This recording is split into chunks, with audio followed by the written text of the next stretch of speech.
for one, am grateful, Mrs. Bush, that they are finally bringing civilization to this savage land. I could not agree with you more, my dear. My daddy settled this land, and I know he'll be looking down on us, pleased at how we help the natives. Yes, they've lost their land, but they've gained access to heaven.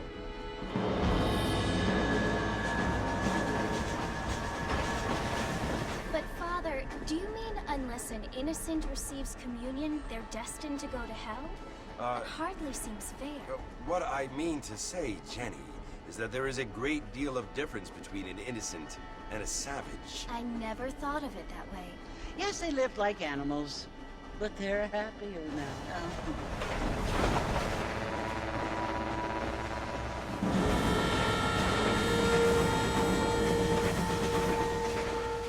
Not only do people now have motor cars, Father, but I heard that pretty soon we will be able to fly. No, only angels can fly, Jenny.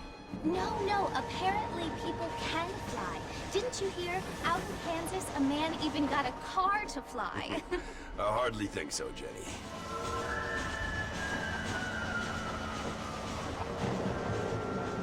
Apparently, Mr. Johns wants to run for governor, which is why he's so concerned with cleaning up the state. Nate Johns.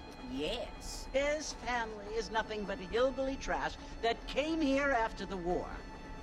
I don't want to be judgmental, but this state should not be ruled by such a disgusting family. A family without class. Apparently. The Johns family have made a lot of money, and he has a lot of friends in politics. Mrs. Bush, money isn't everything. There are many things that money cannot buy. It seems that money can buy voters, though.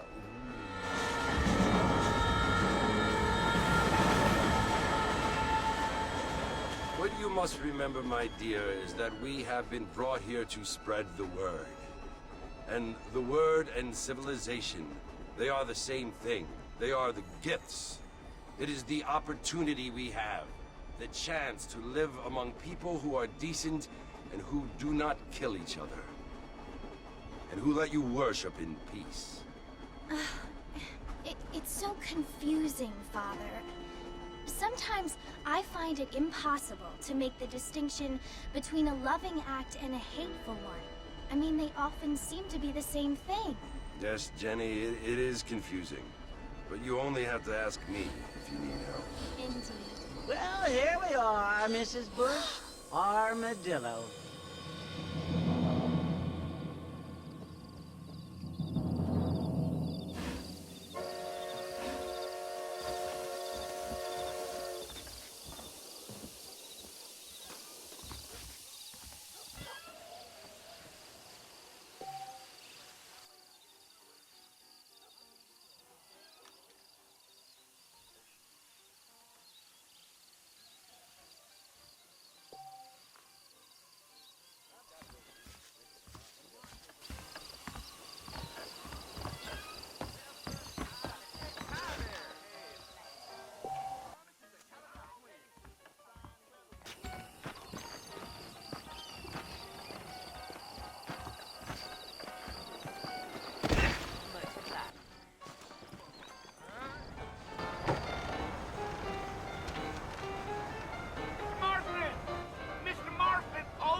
John Marston. Sometimes. I'm Jake. Your friends from Blackwater hired me to guide you. They ain't my friends, but pleased to meet you, Jake. I got the horses saddled up and ready out front.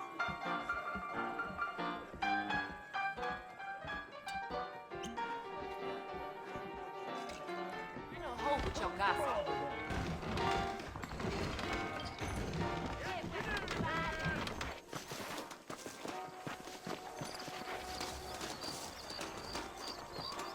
Mr. Marston, let's get.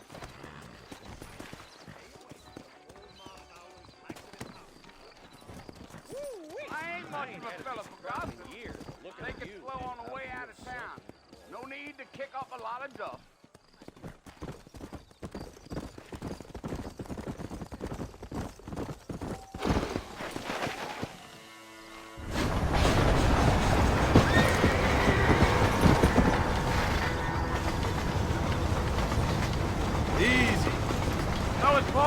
company you want to visit? That's right. Ain't taking nobody up to the fort in a long time. Strange place for a decent fella to want to visit, if you don't mind me saying. Who said I was a decent fella? It's been abandoned for years now. Folks say it was built during the Mexican War. What kinds of soldiers around back then? Why'd they leave? Well, I ain't entirely sure. I heard they had to go up north to fight Indians, or maybe they got tired of being soldiers and went looking for gold. You know how things is. So what are you doing up at the fort? I'm looking for an old friend. Well, like I said, you ain't gonna find many folk around those parts these days. Those you do find are about as sociable as an ulcerated back tooth. I mean, I ain't one to judge a man by the company he keeps, but... Well, he ain't been friends for a long time.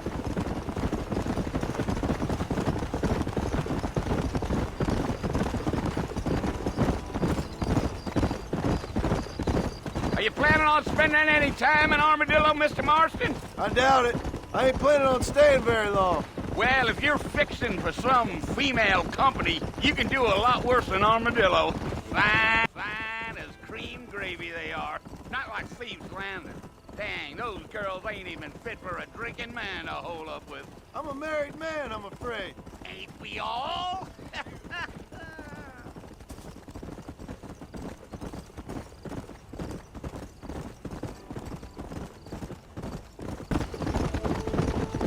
Yeah, so it was the marshal who hired me, Lee Johnson. Do you know him? I think I heard his name. Says he got a telegram from some Blackwater big bugs asking for a guide. I guess it's none of my business. It's my business. That's right.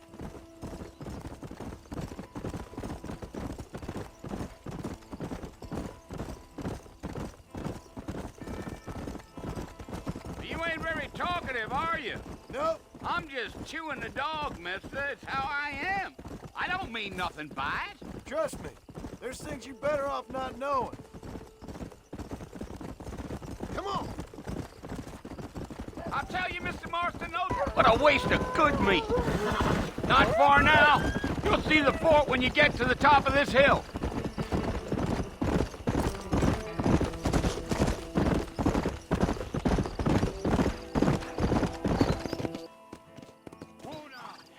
Listen, mister. This here is what's left of Fort Mercer. Some gang rode in and took the place over. So I understand. This is where we part ways, friend. You have yourself a good time.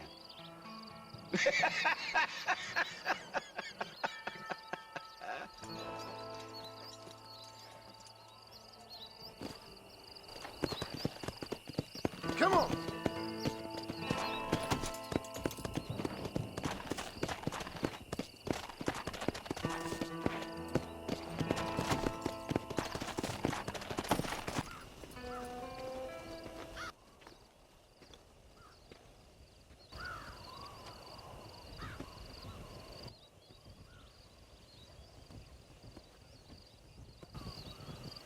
Bill! Bill, I've come for you! Bill Williamson! Come out here right now!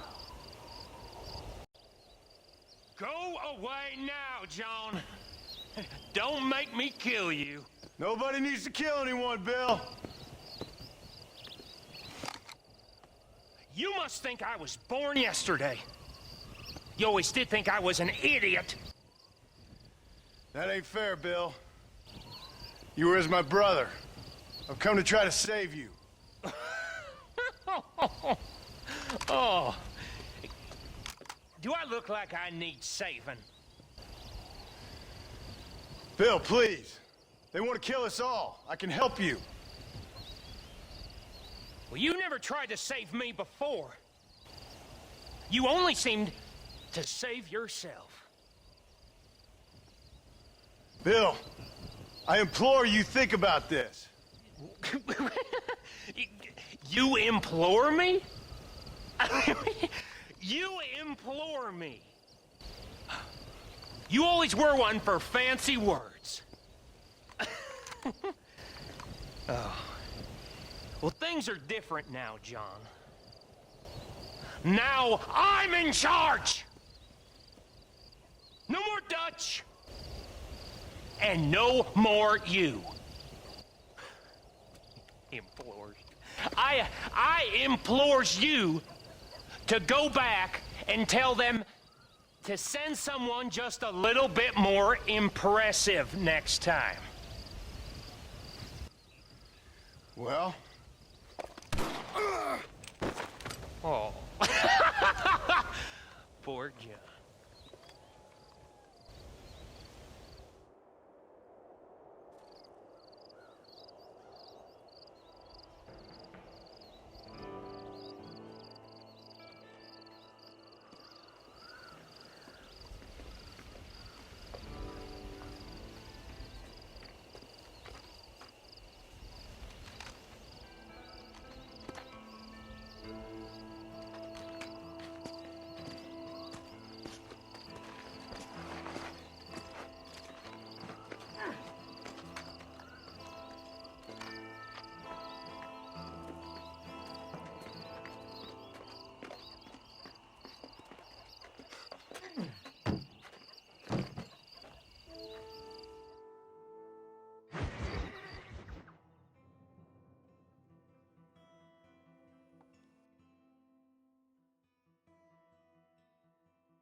Well, you're alive.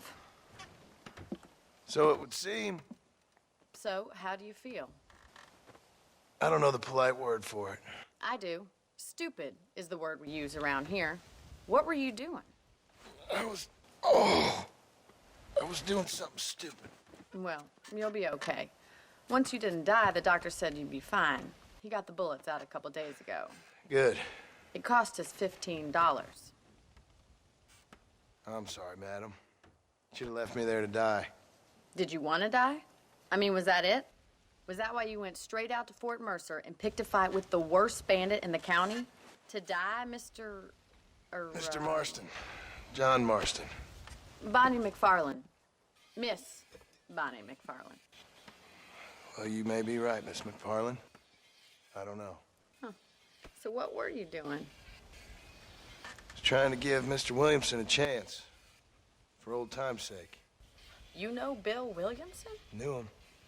Long time ago. Well, what was he like? Dumb. Just like you. Thank you, miss. See my hat? I have. And, what will you do now? Now I'm gonna take my time and go after him the less kind way. Well, that sounds very fun, Mr. Marston. Quite heroic, just like in those penny dreadfuls my brother used to read. Meanwhile, if you'll excuse me, I've got a ranch to run. Of course, if you're feeling better, why not take a ride with me later? Help me patrol the perimeter. You can earn back some of that money we wasted on doctor's bills. Of course. And thank you. For saving my life, I mean. Next time, Mr. Marston, I strongly recommend you don't try to lose it quite so earnestly. I'll bear that in mind.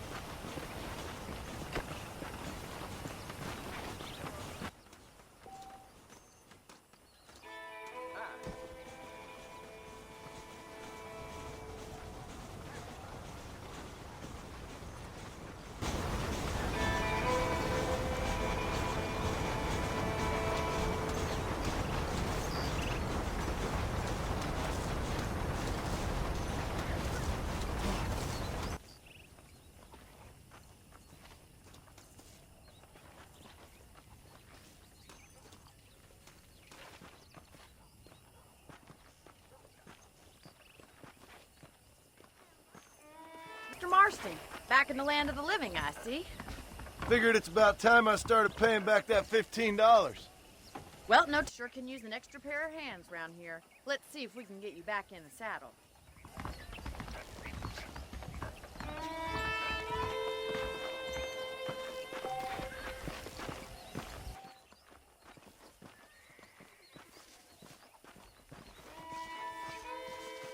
foreman's office. It's also where we lock up good-for-nothing outlaws, such as yourself. I'm happy enough with my current quarters right now, Miss McFarland. Okay, let's see if you can still ride a horse. Come on, time for you to see what a real ranch looks like. Go! Ready, Mr. Marston? Let's mount up and patrol the ranch.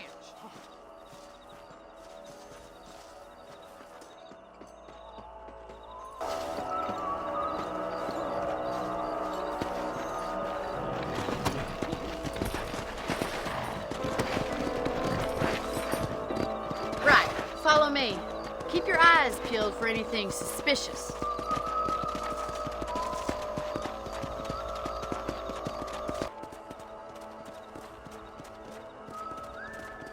Thank you, Mr. Marston. I feel a lot happier someone's along with me. I'm not happier now I got a rifle. Well, with your trigger itch and my feminine intuition, we should make quite a team.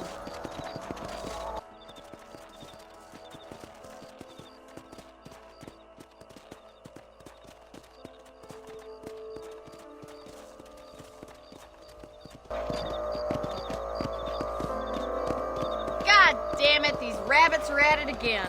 Come on, let's get rid of them once and for all.